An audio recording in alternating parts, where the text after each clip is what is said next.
Bem-vindo ao Pinguim Dançarino, seu podcast semanal voltado para discutir a animação e seus aspectos linguísticos. Eu sou David João da Purificação, tá me acompanhando aqui o Gustavo Sampaio.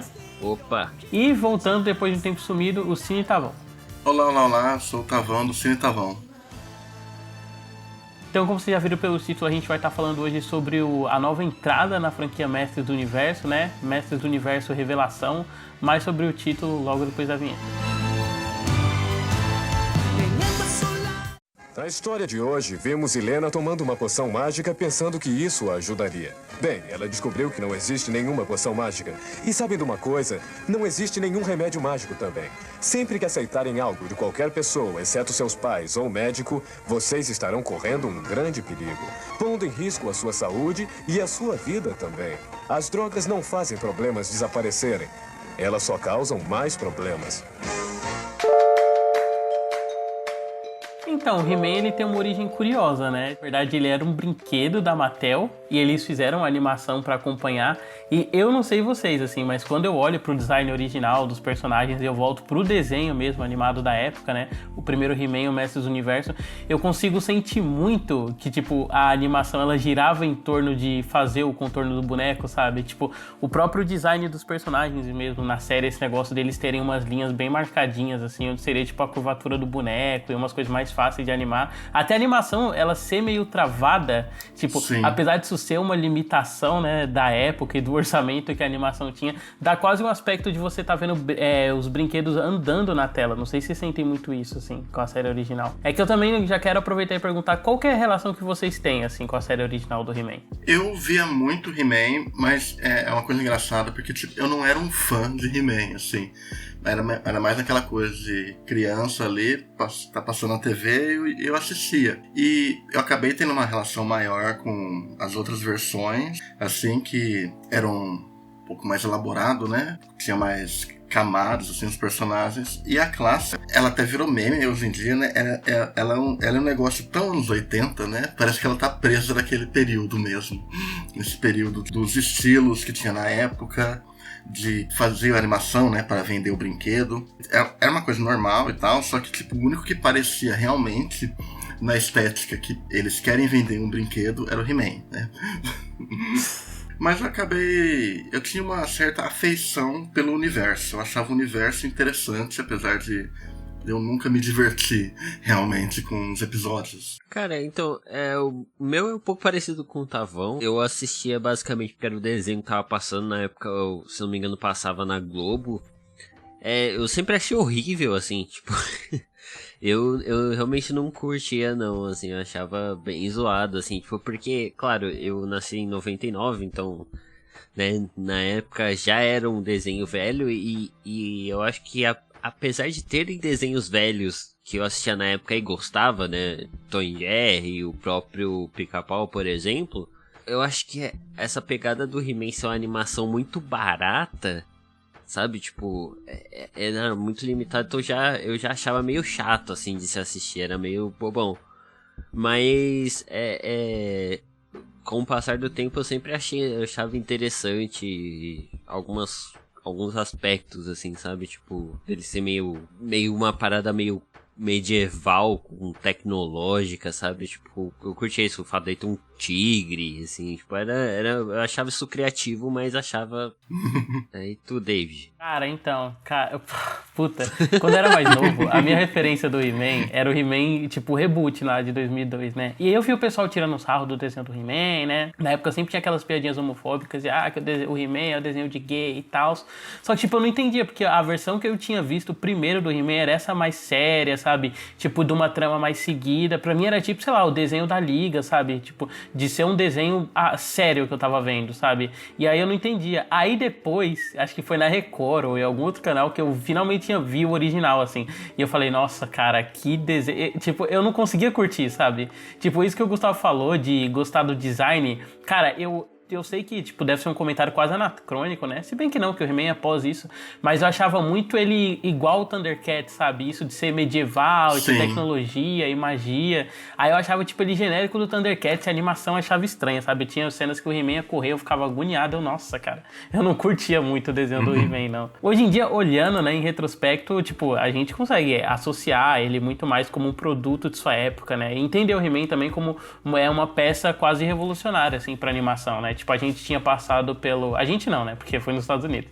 Mas os Estados Unidos tinha passado por aquela... Quase uma abstinência, né? De desenhos de ação, assim, porque teve toda aquela treta dos pais conservadores e aquilo que gerou depois o Comic Code Authority nos quadrinhos, né? Isso também afetou as animações, isso também afetou vários desenhos e tal, e aí foi com o desenho do He-Man que a gente teve esse retorno, né, pro desenho do herói de ação, batendo em inimigos, apesar que na época os pais continuaram, tipo, se pronunciando, né, tipo, ainda se tinha esse pensamento conservador na época, e aí o He-Man, ele já foi um desenho pensado nisso, e aí você tem o tom do desenho como um todo, ele é mais leve, né, mais fantasioso, ele é uma coisa bem mais infantiloide, assim, sabe, tipo, no final o He-Man chegar e dar uma lição de moral, então, tipo, apesar dele ser essa coisa de ação, o desenho tava o tempo todo evidenciando o quanto ele era para um público infantil, enquanto os pais não precisavam ficar despreocupados, né? Apesar de que mesmo com tudo isso, ainda tinha pais que estranhavam o He-Man andar de tanguinha e tal, e aplicar golpe de luta livre nos amigos dele, né?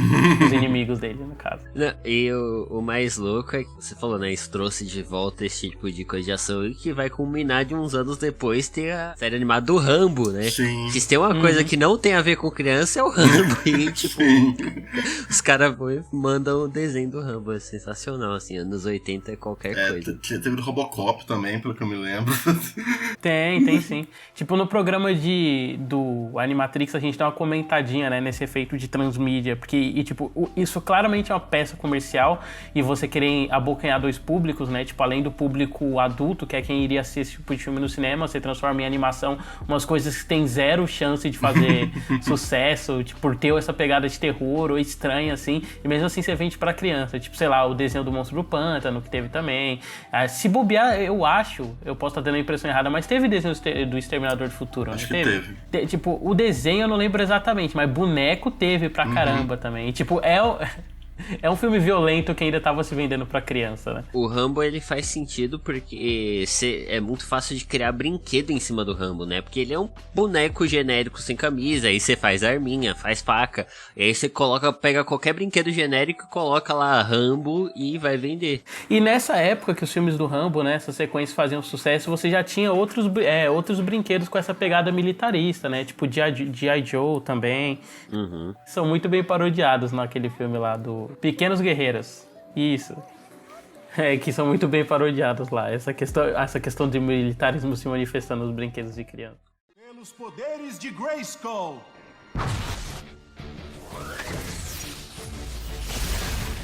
Eu tenho a força! Então, antes de entrar ainda no He-Man, eu queria que a gente desse uma comparada, assim, em como como esse reboot lidou com o material original, né? Tipo, em termos de reverência, em termos de linguagem de animação mesmo, com a série irmã dele, né? Apesar delas serem séries opostas, a gente teve recentemente o reboot da She-Ra, né? Que foi de 2018 a 2020, se eu não me engano, o período de exibição, e ela foi um grande sucesso, né? Tipo, eu achei que se a Netflix fosse voltar com um desenho do He-Man, ele seguiria por essa pegada, com esse estilo mais simplista da Noelle Stevenson, essa coisa mais Steven Universo da vida, e menos essa coisa de ação que acabou voltando, né, para um público adulto. O que vocês acham, assim, da diferença entre essas duas séries? Bom, eu vi muito pouco desse desenho da She-Ra, né? Assim, na verdade, eu comecei com um grande preconceito, tal qual comecei essa nova animação do He-Man, porque, como eu disse, eu detestava essas animações antigas. Eu vi episódios de She-Ra também e eu também achava muito ruim. Então a impressão que eu tinha é que seria, vamos ficar pegando de volta o pessoal dos anos 80, fazendo a mesma coisa que era feita antigamente. Então eu tinha a impressão de que essa animação do He-Man nova também seria igual. E não, assim, apesar de ter visto poucas coisas, eu acho essa animação da She-Ra muito melhor do que a anterior, né? O que não é muito difícil, né? O que não é muito difícil, o que não quer dizer muita coisa, mas ela é uma animação muito legal, assim, tipo, e eu ouço falar muito bem dela. Eu acho que ela acerta mais do que essa daqui, porque ela soube escolher o público, digamos assim. Pior que toda vez que eu volto aqui, esse assunto volta, né? Mas essa questão do público-alvo, assim, eu acho que essa animação da She-Ra, ela Esse é o sabe... arqui-inimigo, né? O público. Ela sabe em quem ela quer, pra quem ela tá trabalhando, pra que ela quer fazer, sabe? E eu acho que essa animação do He-Man aqui, ela fica no meio do caminho, Sim. sabe? Tipo, ela não pode ser uma parada totalmente nova, mas ela também não pode se desprender do material original. Aí ela quer ir pra outros caminhos, mas, sabe? Tipo, ela tá com algumas amarras. E muito das críticas que estão sendo feitas atualmente à animação é justamente ela não ser tão fiel ao material original. Eu tenho sentimentos bem conflitos, assim, com essa nova série, porque eu concordo com o Gustavo. Eu acho que a animação da She-Ra, ela entende melhor o que ela quer ser, né? Pra onde que ela tá mirando, né? Ela tá remodelando tudo aquilo para um determinado público e a partir dali tá fazendo a sua história, expandindo o seu universo e tudo mais. Essa nova do Mestre do Universo, a nova do He-Man, ela não parece saber para quem ela quer atingir. Você fica meio confuso, porque tem coisas ali que são claramente para um público novo, e tem coisas ali, tipo uns arcos dramáticos, uns momentos emocionais, que é claramente para alguém que cresceu com um clássico, e que meio que não, para quem tá começando agora, aquele momento não vai dizer nada. Eu tenho esse probleminha aí com como ele lida com isso, né?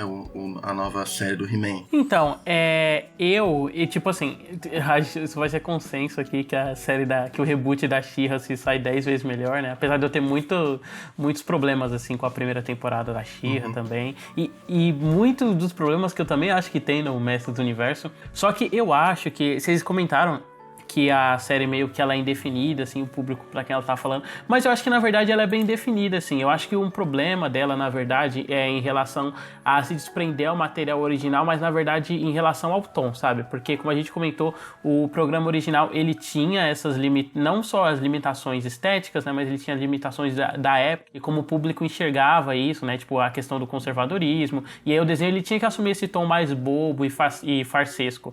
Só que o novo é engraçado, porque ele é numa continuação direta do original, né? Então ele conserva esse tom meio farsesco, mas ao mesmo tempo ele é uma animação para um público adulto e para um público que já cresceu. Ele quer ver outras coisas do He-Man.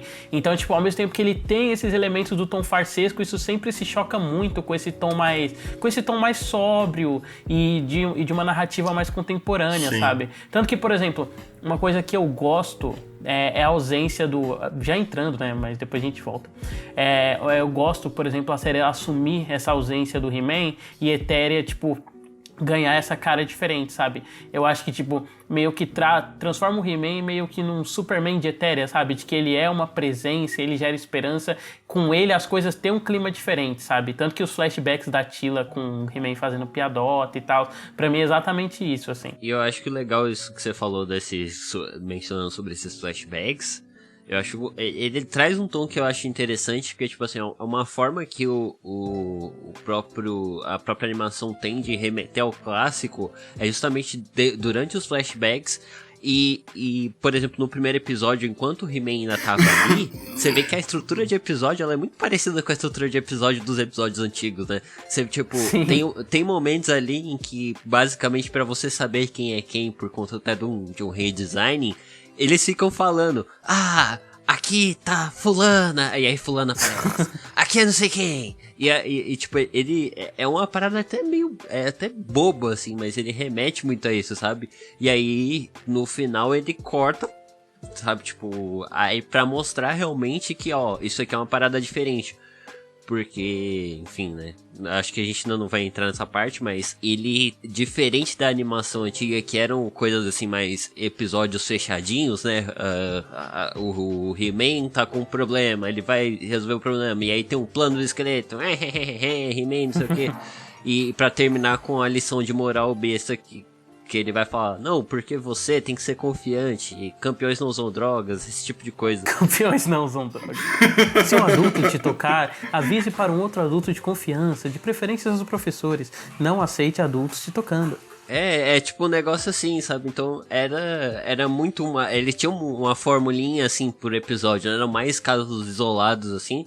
E essa não, é uma série que ela vai trazer coisas, né? Tipo, vai trazer coisas diferentes e vai seguir em frente. Ela segue, ela dá arco, ela mata personagens, ela segue a história adiante. Então, vamos aproveitar e já vamos abordar, assim, essa mudança que a série tem, né? Tipo, ela vai começar com o He-Man morrendo e aí, tipo, a Eternia sendo redefinida. Como eu comentei mais cedo, né? Tipo, eu adorei essa mudança. Eu acho que ela dá o frescor que a série precisa pra ser uma coisa nova, né? Independente, apesar dela ainda manter muito do original, né? Tanto que uma coisa que eu gosto, por exemplo, é a gente ter toda essa mudança no status quo de Etéria, né? Tipo, a série do He-Man, ela é aquela putaria de o esqueleto faz uma bobeira, aí o He-Man vai lá, vou te pegar, esqueleto, e aí fica nesse embate, né, que dos rivais eternos, essa coisa meio Batman e Coringa e tal.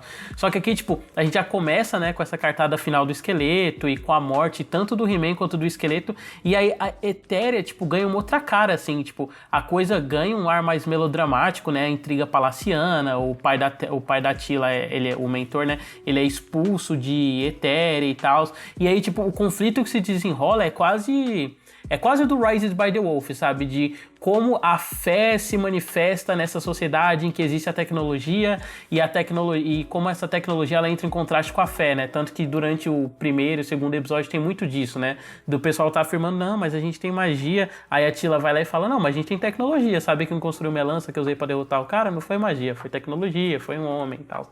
Eu gostei bastante, assim, dessa mudança. E vocês? Acho que uma outra coisa que também dá pra mencionar aqui, só pra acrescentar, David, é que essa parada de tirar o He-Man e tirar o esqueleto, ela serve muito pra desenvolver os personagens que eram subdesenvolvidos. Sim. Porque se você for assistir a animação original, eram os personagens que tinham maior destaque, que era o herói e o vilão, assim, tipo, os outros eram personagens paralelos que, assim, podia ter até uma outra coisa deles, né, até, tipo, podia ter um outro episódio que era mais focado neles, mas em questão de desenvolvimento mesmo, de personagem, agora a gente consegue desenvolver, sabe, tipo, os sidekicks ali, até os sidekicks dos vilões, que, porque, né, por conta dessa trama da magia tá acabando, alguns dos vilões têm que se unir aos heróis também, então a própria Maligna, aquele laranjão lá que eu esqueci o nome do bicho, pô. Mas enfim, eles têm que se unir e aí você vai acrescentando camadas a esses personagens, porque agora que essa disputa meio maniqueísta acabou, eles têm algo em comum e isso acho que acrescenta muito a história, sabe? Senão seria só o personagem musculoso salvando o dia, vencendo o vilão como sempre, sabe? Eu gosto disso também, porque você tá lidando com todo um novo cenário ali, porque você tira as duas figuras emblemáticas, né, do desenho, o esqueleto e o He-Man, e aí você dá a oportunidade a criar novos heróis, né, usando os coadjuvantes, os antigos coadjuvantes, e até de criar novos conflitos, né.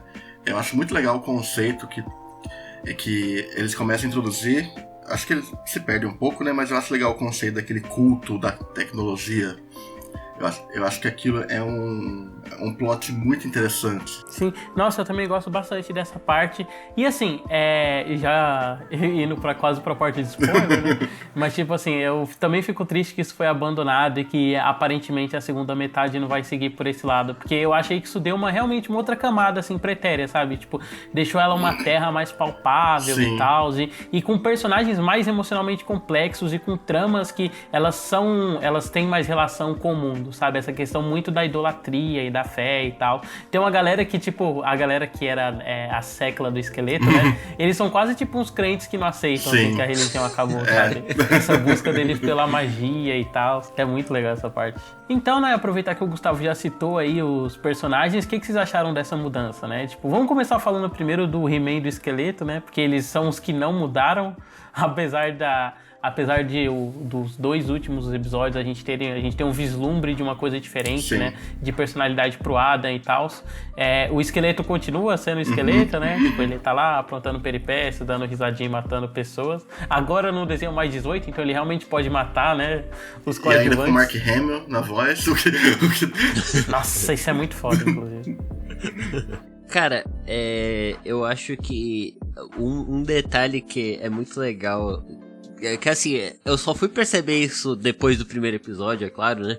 Mas isso aqui não é uma animação do He-Man, né? E muito da rejeição dos fãs vem justamente por causa disso, porque ele foi marketeado como algo do He-Man e não é uma animação do He-Man, é uma animação dos Mestres do Universo. Sim.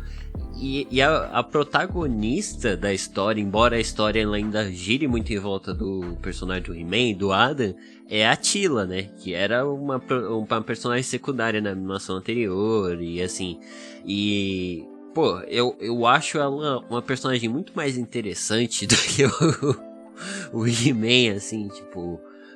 Cara, ela tem ali os conflitos, ela foi uma personagem que ela não sabia, né, da história, e aquilo... tem ali um problema no roteiro que ele se apoia muito nessa questão, né? Tipo, de todo mundo ter mentido pra ela, isso virar um drama muito maior do que precisava ser. Sim. Sabe? Tipo, parece que eles precisavam ter um drama envolvendo ela, e isso é algo muito maior do que realmente a história precisava, sabe? Tipo, nossa, você escondeu de mim que ele era o He-Man. Tipo, tá bom, a gente tem motivos pra isso, sabe? Eu acho a Teela uma ótima personagem também. Ela acaba sendo ótima para guiar essa história desse local desesperançoso, né? Mas um que eu achei muito interessante vendo ali é o mentor. Essa ideia dele ser o cara que ele era do palácio, né? Que protegia e tal, o braço direito do He-Man, e aí quando dá tudo errado ele vira um renegado, né? Ele tá todo amargurado ali, ele fica... Ele se autoexila, né? Ele é exilado e ele fica autoexilado também.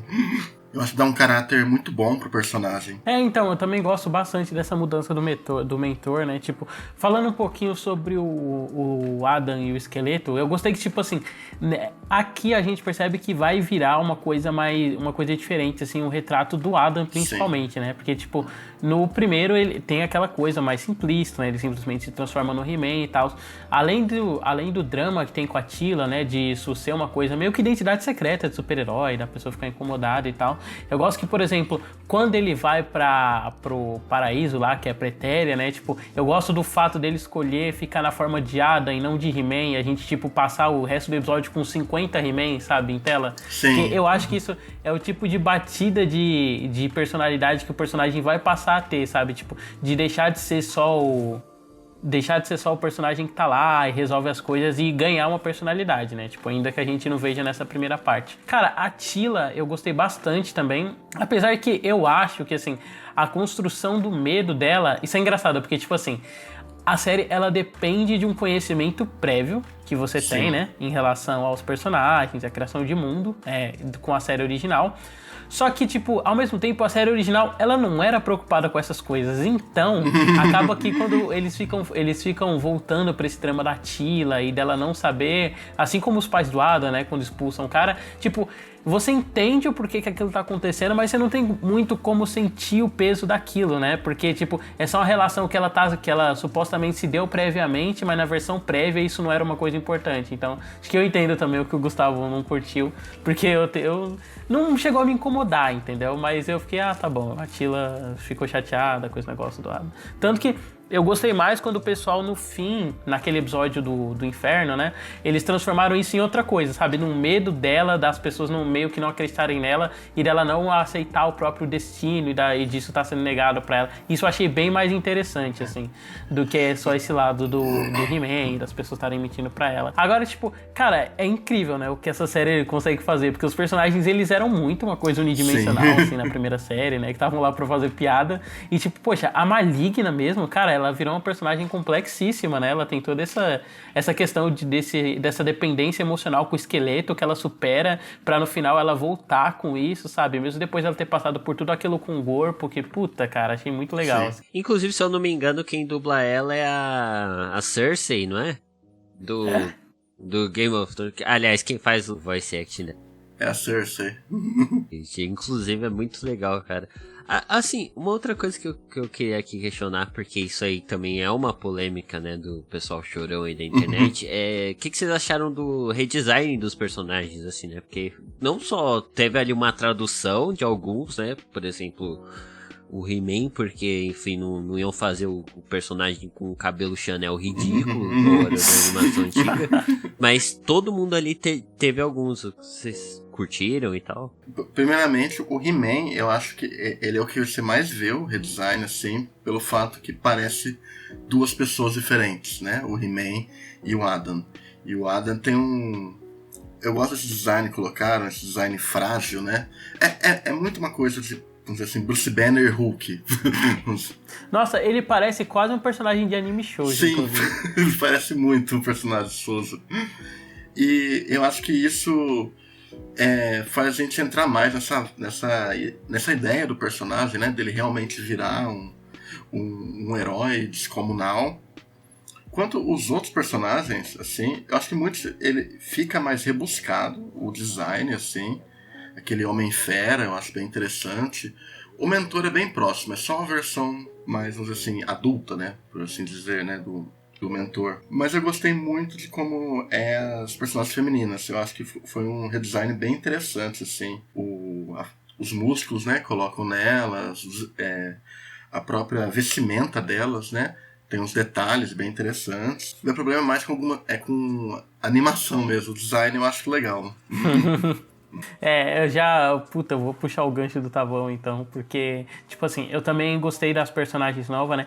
Principalmente a Maligna, tipo, pra mim ela, porra, não só porque ela é linda, né? E tem a voz da Cersei, mas, tipo, o arco que ela passa, ela e o Gorpo, assim, que, cara, o Gorpo pra mim sempre foi um coadjuvante mega de luxo, sabe? Essa coisa meio de onde está o Wally do He-Man. E aí, tipo, ele realmente ganhar todo esse background, ele ser o oráculo, pô. Isso eu acho que é um jeito interessante da série trabalhar o antigo, sabe? Tipo, ela pegou o tom bobo do antigo, reafirmou ele, né? Porque o Gorpo tá lá fazendo gorpice. E aí depois, tipo, ela meio que desconstrói pra mostrar como o fato do personagem ser bobo e cartunesco, tipo, afeta ele emocionalmente. Isso eu achei sensacional também. Mas uma coisa que eu também detesto dessa nova animação, tipo, apesar de eu gostar desse design mais anime shoujo e dessas cores super vibrantes, assim, gosto bastante, eu acho que, tipo, às vezes às vezes não, né? Tipo, quase todo episódio ela é muito travada, assim. Sim. E o meu não tem problema com a animação ser travada, porque da primeira vez que eu vi, eu tava achando que era muito a nova série tentando emular a animação antiga, sabe? Aquela questão de parecerem corpos de bonecos andando em tela e tal. Mas, cara, tem uns momentos que essa nova animação, eles tentam criar uma ideia de movimento com fumaça e fogo, assim, mas parece que tá em 13 frames por segundo, assim, quando você tá vendo, sabe? Cara, aí dá uma agonia. Por exemplo, acho que no primeiro episódio tem aquele negócio de descer a luz do céu e ela ser meio que no formato de chamas, ela vai subindo pro personagem. E aí você percebe que é pra ter um contorno de animação, assim. Só que a animação parece que tá trek. Parece que não terminou de renderizar, sabe? Cara, achei visualmente bem feio, assim. Até algumas cenas de ação, tipo... Nenhuma eu consegui realmente ficar impressionado, sabe? Nenhuma pra mim foi um set piece que eu ficasse, caralho. Mesmo alguma que eles se esforçam muito, tipo aquela da Tila contra o esqueleto alternativo lá que vive no inferno, né? Que, tipo, eles usam muita rotoscopia pra resolver a cena de ação, pra dar essa fluidez e movimento, mas nada que eu já não tivesse visto antes em nenhum lugar, sabe? Eu acho que, por exemplo, um outro reboot, né, que tem essa carinha de anime, que é o do Thundercats, faz bem melhor, assim. Eu acho muito parecido com o que fizeram com Castlevania na primeira temporada, que é totalmente travado, assim. Tem um outro momento, assim, que eu acho que tem um trabalho maior, só que é bem raro, assim. No geral, ele trava muito. Tem uma parte que num flashback que tá mostrando a Tila, e aí, tipo, ela agarra o braço de um inimigo e joga, e tipo, parece que tá travando o frame do movimento dela. Parece que você tá jogando um jogo no seu PC, Isso. só que o seu PC não tem os requisitos pra rodar o jogo, aí ele fica travadão, assim. Emulador de Play 2 no PC. E pior que, né? eu acho que eles fazem um negócio legal com luzes e cores, porque a parte do corpo fazendo toda aquela magia, eu acho muito bonito. Eu acho muito bem definido ali. Só que eles não conseguem. Que coisa, né? É justo um negócio, tipo, é He-Man, né? Então, tipo, é muito pancada, né? Isso eles não acertam muito bem. Eu acho engraçado que, tipo assim, a série ela tem esse contraste em que entre um sujo, né, um bruto e um cristalino, assim, quase esse contraste mesmo que tem na série de magia e tecnologia. E aí eu acho que, às vezes, quando eles tentam resolver essa parte visualmente, eu gosto, tipo, esse que você citou do corpo, ou, por exemplo, a mudança que a gente vê no Castelo de Grayskull, é exatamente isso que eu tô falando, porque ele sai dessa coisa bruta e rústica pra esse tom mais clean, né, quando ele vira aquela coisa de cristal. Sim. E tal. Só que meu problema é muito com a movimentação dos corpos, entendeu? E o quanto a série, tipo, ela não se preocupa em usar essa identidade visual dela travada pra nada, sabe? Tipo, é muito uma coisa que você enxerga, quando você tá assistindo, só parece limitação de orçamento e nunca com um recurso que os autores souberam usar, sabe? Até talvez pela série ser do Kevin Smith, né? Que é porra, não querendo desmerecer o cara, mas já desmerecendo, né? Que é um merda, né? Tipo, ele é péssimo. O cara dirigiu um ou outro filme legal e ele não tem... Puta, não sei se vocês conhecem, tem um stand-up dele que ele conta uma história que ele tava gravando um filme com o Bruce Willis, e aí o Bruce Willis perguntou pra ele, qual câmera, qual lente que você vai usar agora? Aí ele conta no stand-up dele todo pomposo assim, o cara veio perguntar pra mim qual lente que ele ia usar, caralho. Tipo, como se o ator não precisasse saber o tipo de lente pra regular a expressão, nem nada. Então, tipo, a animação, ela é legal, mas ela tem essas limitações, tipo, tanto visuais quanto tá presa a um autor medíocre, né? Uma coisa que, por exemplo, a animação da She-Ra não tem. E aí eu acho que falta uma visão, assim, pra levar essa identidade dela pra algum lugar. É uma coisa engraçada como essa questão aí do movimento, né? Porque eu vi muita gente na época reclamar do She-Ra, só que eu não acho o She-Ra mal animado, é só um estilo de produção, né, um formato de animação que eles escolheram ali, né, enquanto que e não atrapalha, né, o She-Ra meio que usa a seu favor um pouco, porque ele não tem ação o tempo inteiro, nas primeiras temporadas, e já que o He-Man não sabe usar direito isso. É que eu acho que o She-Ra, ele se beneficiava muito de ter esse lado da comédia, né, então às vezes, por exemplo, eles se preocupavam mais em fazer gag visual, e aí ter esse estilo travadinho deixava engraçado e tal.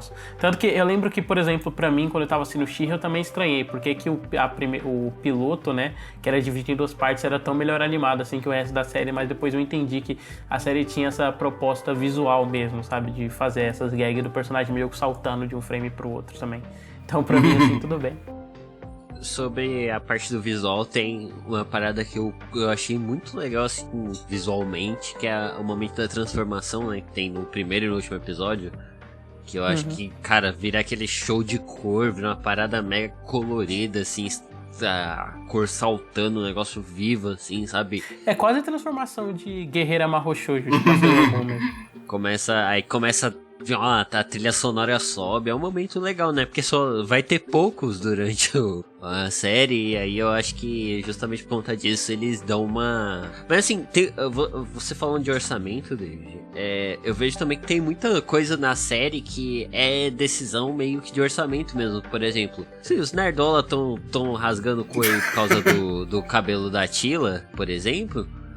E aquilo ali, cara, eu não acho que nem seja só uma decisão artística, tá ligado? É uma decisão meio que orçamentária, porque você pega o corte de cabelo dela anterior, dá uma parada meio anos 80, não fica meio zoado hoje em dia, sabe?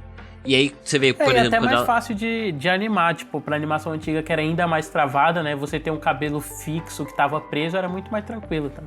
Aí que nem quando ela tira a tiara, você vê que ela tem um cabelo comprido e tal... Só que ali ia ser mais difícil de animar, ia ser mais caro, ia ser mais trabalhoso. Então o que é? Eles estão meio que essa solução, ela cortou o cabelo. Ou, por exemplo, a Maligna, ela tá sempre com aquele capacete. Você vê quando ela tira o cabelo, ela tem um cabelo gigante e tal.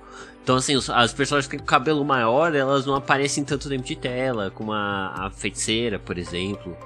Então assim, você vê que tem coisas ali que são decisões orçamentárias realmente, né? Não só questão de criatividade e tal. Talvez eles tenham tido um orçamento limitado para uma primeira temporada, né?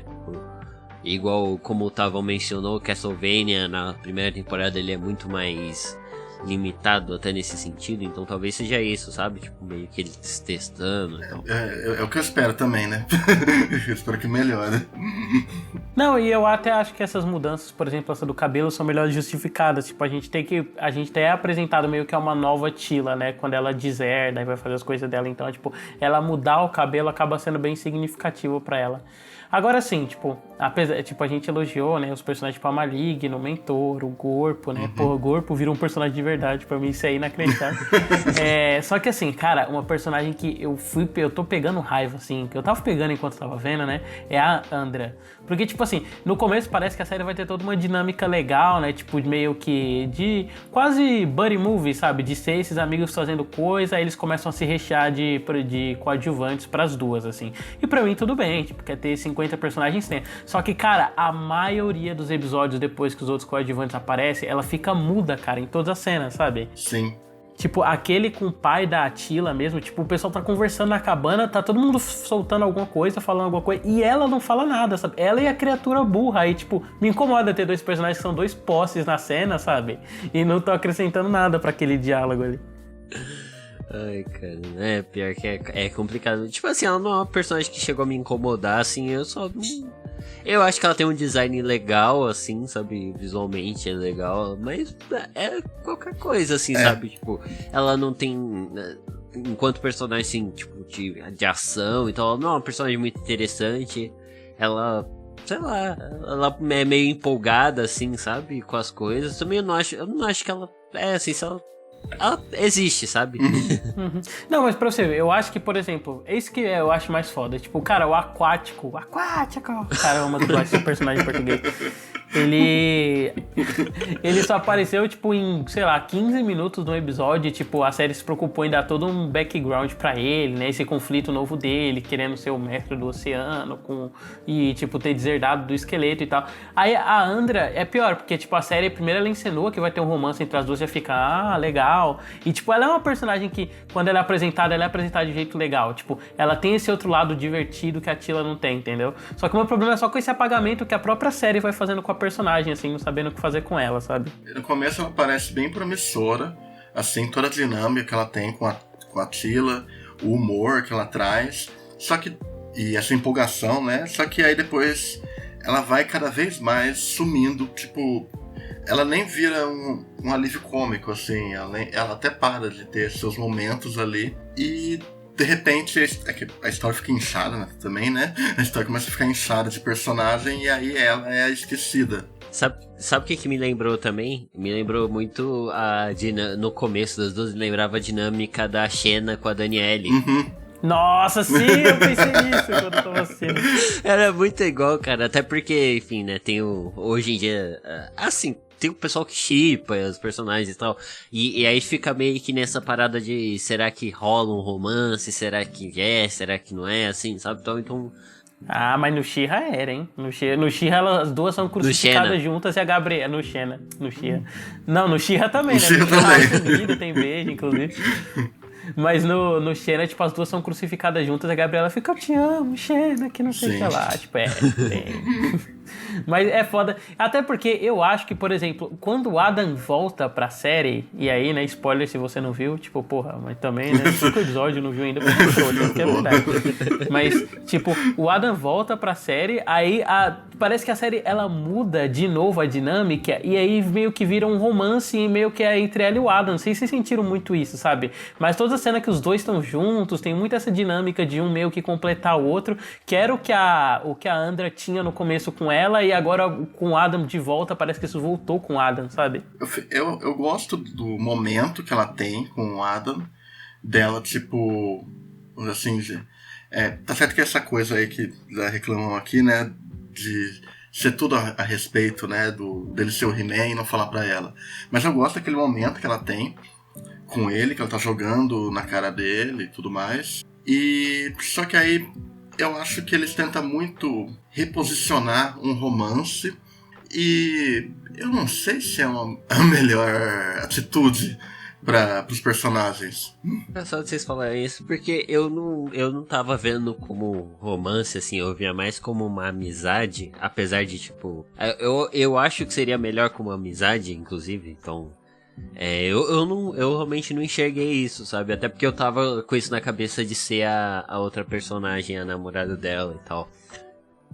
Mas Um outro aspecto, assim, que vamos mudar um pouquinho de assunto, é que eu acho que também essa série que ela faz bem uma coisa que geralmente não é feito nessas traduções, né? Porque, por exemplo, quando você vai traduzir alguma coisa que é antiga pra nova, ou alguma animação pro live action, tem muito essa parada de querer explicar o porquê das coisas, né? E às vezes fica uma porcaria, que eu acho que eles fazem um trabalho um pouquinho mais legal nisso, sabe? Porque eles conseguem construir em volta disso. Por exemplo, o He-Man, na animação clássica, ele como Adam e ele como He-Man era claramente a mesma pessoa, sabe? E aí, tipo, você meio que tá, como que esse pessoal não sabe que é ele? E aqui você tem uma... mas aí a animação clássica, tipo, ela tem esse tom mais bobo, né? Descompromissado. Aí você engole mais fácil.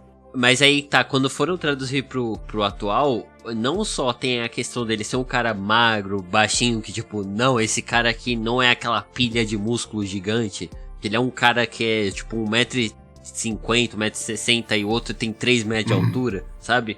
Tipo, além de ser uma tradução visual, ele dá uma explicação do porquê que ele precisa ter uma identidade secreta, sabe? Porque ele, enquanto Ada, é muito frágil. Se alguém matar ele enquanto Ada, morreu, sabe? Enquanto He-Man, ele é muito mais forte, digamos assim. Então, por exemplo, esse tipo de coisa eu acho que foi traduzido bem e dá essas explicações, e além disso foi construído em volta, né? Até porque quando o esqueleto mata ele no final, spoiler aí, quando o esqueleto mata ele no final, ele mata ele enquanto Ada e não enquanto He-Man. Sabe? Então esse tipo de coisa eu acho que eles souberam construir bem em volta e souberam fazer uma tradução legal. Também, concordo. Aliás, aproveitando assim, vamos pra parte de expectativa. O que vocês acham que vai ter assim da segunda parte dessa primeira temporada? Eu acho que vai ser muito focado no esqueleto. Eu sinto essa impressão. E eu não sei se realmente se eles descartaram realmente o He-Man. Eu tô achando que isso aí é mais um cliffhanger do que um ponto final, né? Não, eu acho que a série até assume que ele não morreu, entendeu? Só que ele foi atordoado lá com a facadinha do esqueleto. Facadinha é foda, né? Atravessa o cara, facadinha. Bom, se eles conseguirem manter o que eles fizeram de certo e adicionar esse foco no esqueleto sem desequilibrar, sem virar uma bagunça, eu acho que pode sair algo legal. Eu não acho necessário, mesmo que ele tenha morrido ali, digamos, naquele momento, como a própria série já mostrou, existe, né, o além, então mesmo que ele não vá para aquele lugar necessariamente, teria ali um submundo que ele possa ter ido, e aí seja talvez um plot deles irem atrás do Adam por lá e tal, até porque tem até um foco nisso ali no quarto episódio, né, de tipo, não, ó, se você for, talvez você não volte pra cá, e não sei o que, então tem tudo isso. Eu acho que uma parada que eu tô vendo isso acontecer a próxima vez que alguém for se transformar, na verdade vai ser a Teela, né, porque termina com a transformação do esqueleto e ele fica aquela figura, né, monstruosa e tal, que é uma das coisas que eu mencionei como essa animação fazendo o que a animação antiga não faria. E eu acho que principalmente talvez tenha uma transformação da Teela. Uma coisa que eu fiquei na cabeça é quando o Adam conversa, né, com aquele outro que é seu nome, aquele que é uma árvore. O homem do pântano. E aí eu me veio na cabeça assim, que eu acho que a Teela que vai ter esses poderes, a lá He-Man, e eles vão me vendo essa ideia aí de, sei lá, do He-Man virar um tipo de elemental de alguma coisa. Seria uma boa até. É porque, tipo, eu acho que isso é legal, assim, a série abordar essa escolha do Adam de, tipo... É porque essa série realmente transforma o He-Man meio que no Superman, sabe? Dele ser essa coisa altruísta, ele realmente não ligar de morrer e não ir pro paraíso, tipo, desde que ele possa ajudar as pessoas. Essa parte eu acho bem legal, assim, da série. Assim, tem muita possibilidade, assim, eu acho que dá pra fazer coisas muito legais, assim, apesar de que eu não sei como essa animação tá indo em termos de audiência, sabe, se ela eu não sei quanto que tá sendo feito em termos de pessoas assistindo. Não, acho que ela garantiu um público bem alto, assim, ela ficou até em alta da Netflix quando ela saiu. Acho que ela tá até que garantida, assim. Ela ficou envolta em algumas polêmicas, como eu já citei aqui várias vezes, umas polêmicas bem bestas, assim, né? E, enfim, deu um rage aí no pessoal mais conservador, digamos assim. Conservador com o He-Man é foda, né? Os caras também. Não, mas por isso que eu disse aquilo lá no começo, que ela não sabe pra quem ela quer direcionar, assim, porque realmente, assim, é óbvio que ir pros caminhos que ela foi ia despertar a fúria dos nerdola, e aí o pessoal tá revoltado até agora, assim, tipo, nossa, que tem de meme, os caras não sabem mais o que faz da vida por conta do... Aquele negócio, é porque o He-Man protegeu a Etérea por 200 anos. Aí chegou a Tila, né, cara, com 2 episódios. Tipo, porra, assistiu bem a série. Entendeu legal, né? As minhas expectativas, assim, pra o futuro da série primeiro, eu só espero que a série ela pare de depender desse negócio do He-Man, sabe? Tipo, que a série arrume outra coisa pro personagem fazer. Sim. E tal. Eu queria muito que essa segunda metade da primeira temporada voltasse e confrontasse esses elementos que ela apresentou na primeira, sabe? Tipo, essa mudança da tecnologia, aquele vilão que gira o olho e ele entrasse em confronto com o esqueleto e tal. Mas eu acho que não vai, né? Até porque esse vilão, ele meio que arrega quando ele vê que a magia voltou pra Grayskull. Então, tipo, não tem muito o que fazer. Mas, assim, eu gostei dos insights, assim, de desenvolvimento dos personagens. Tanto a Tila, quanto a Maligna e o Gorpo, sabe? O Gorpo, por exemplo, é um personagem que eu acho que volta, assim, apesar de ter tido uma morte bem legal e bem significativa pro contexto que a gente tava vendo da série. Eu acho que volta. Mas só o tempo dirá, né? Quando sair a segunda metade da primeira temporada. Inclusive, tem data confirmando já? Não deram data. Eu não sei se vai fazer no formato She-Ra, que era às vezes do mesmo ano, ou se ficou pro ano que vem. She-Ra é original Netflix, inclusive? É feito pela DreamWorks, mas é coproduzido pela Netflix. Eu acho que isso sei lá, igual as primeiras temporadas do Kung Fu Panda e do Como Treinar o Seu Dragão, sabe? Que elas é tanto da Nickelodeon quanto da DreamWorks. Sim. Então é isso, só queria que vocês dessem a nota de vocês, então, para essa primeira metade da temporada e conclusões finais, caso vocês queiram falar mais alguma coisa. Começando pelo Tavão. Eu acho que a série, ela tem esse problema aí que eu falei no começo, de se encontrar, mas devido ao que ela faz ali com os personagens e com o próprio universo e as possibilidades que ela cria, né, pro futuro, eu acho que é uma boa série. Ela tá num caminho legal, falta corrigir alguns problemas, tanto de narrativa como de animação. Eu vou dar um 4 aí, vou dar um voto de fé na série. Bom, eu vou dizer aqui que ela é uma série que eu vou dar uns 3,5 pra ela, tá? Porque ela... assim, ela é um negócio legal, divertido, é criativo, tem um universo próprio, assim, que é interessante, sabe? Tipo, ela não é nada revolucionária, assim, mas ela cria coisas legais com um material original que era bem ruim, né? Se você tá em dúvida de se assistir ou não, assiste, é bem legal, assim, não dá atenção porque os nerdola estão falando, não, porque... Não, agora eu vou tirar esse tempo aqui, porque eu vou falar. O que tem na cabeça do pessoal de que aquela porcaria dos anos 80 era boa? Tipo, gente, não é porque uma parada é da sua infância que o negócio é bom, não, sabe? Tipo... Vamos seguir em frente, sabe? É igual de um tempo pra cá tá começando a ter um pessoal dizendo que Ben 10 é uma parada incrível, cara. De onde vocês tiraram que Ben 10 é incrível? Ben 10 é um negócio ruim dos anos 2000, cara. Não dá... Não entendo esse pessoal, não. Engraçado porque tem esse negócio, né? Tipo, tem coisas que claramente são esses produtos, tipo, que eles têm muito forte esse viés comercial, tipo, em várias franquias, né? Tem Ben 10, Sexta-feira 13, tipo, elas são isso, mas aí às vezes o pessoal... E eu entendo, porque, tipo, opinião é subjetiva e tal, mas às vezes o pessoal dá uma romantizada nos elementos, sabe? Tipo, você vê o cara, eu vi a série do He-Man, e a série do He-Man, pra mim, chegava o grande másculo poderoso He-Man, salvava o mundo do seu arqui-inimigo, que era praticamente um gênio da astúcia, o Coringa do Batman, o esqueleto. Aí você, porra, calma aí, né?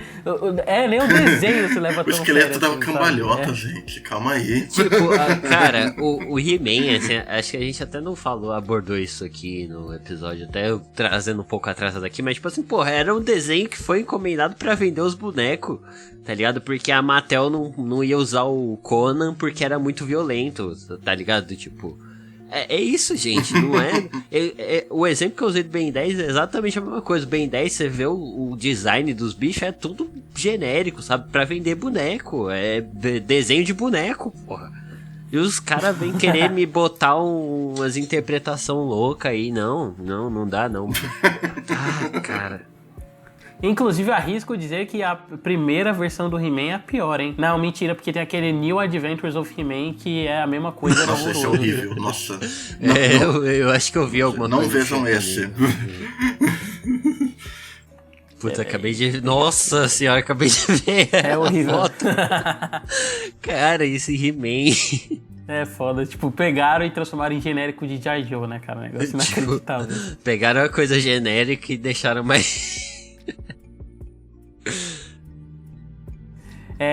Então é isso, né? Tipo, minha nota pra série também é um 3,5. Eu entendo muito do que o Gustavo falou, que é uma série que dá pra você ver, é uma série que não te incomoda enquanto você tá assistindo, mas ela também ela tem um problema que ela não fede nem cheira, né? Ela tem esse problema que a gente comentou da animação, de personagens que são abandonados, né? Tipo a Andrea. E a série, ela nunca se esforça pra ser algo a mais, sabe? Dentro da proposta dela. Tipo, ela quer ser o He-Man com profundidade de personagem, ela é isso, mas ela nunca vai além, sabe? Tipo, não tem nenhum momento da nova série que é emocionalmente tocante, assim. Por exemplo, a morte do Gorpo, ela é legal pro contexto da série e tal, mas você não fica realmente sentido, sabe? Até porque, tipo, mataram o personagem no quarto episódio, sabe? Você teve 4 episódios antes, sei lá, 2 foram com ele. Então, é esse negócio de depender muito do contexto prévio e não conseguir construir muito pra si mesmo. Mas é legal, assim, eu vou ver a segunda metade quando sair, a gente vai ver, né, gravar podcast novo, mas infelizmente não passa disso também. Então é isso, pessoal, queria só agradecer a presença de vocês e eu queria que vocês falassem onde a gente encontra o trabalho de vocês, começando pelo Tavão.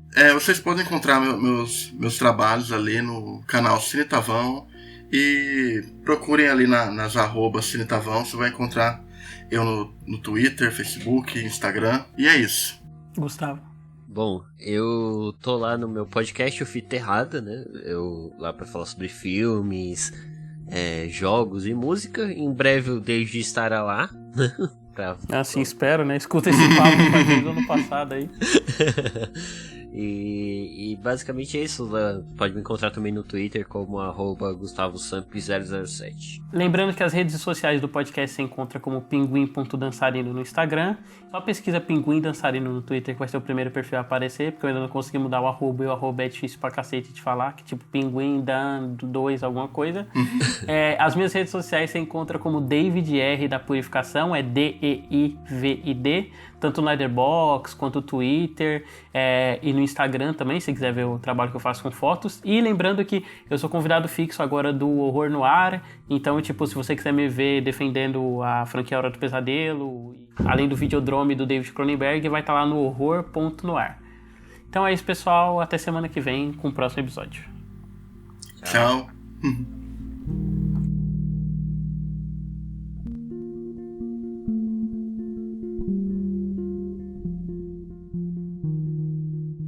No episódio de hoje aprendemos que não é porque algo faz parte da sua infância que é bom. Talvez você só fosse uma criança sem critério que comia terra e gostava. É muito importante conhecer coisas novas e aceitar mudanças. Desenhos como He-Man, She-Ra, Thundercats são propriedades intelectuais que serão refeitas, pois estamos em um sistema capitalista. E se você assistiu algum desses desenhos na sua infância nos anos 80, você possui mais de 40 anos, o que só torna mais ridículo você dando chilique por causa de desenho na internet. É isso, gente, até a próxima, tchau!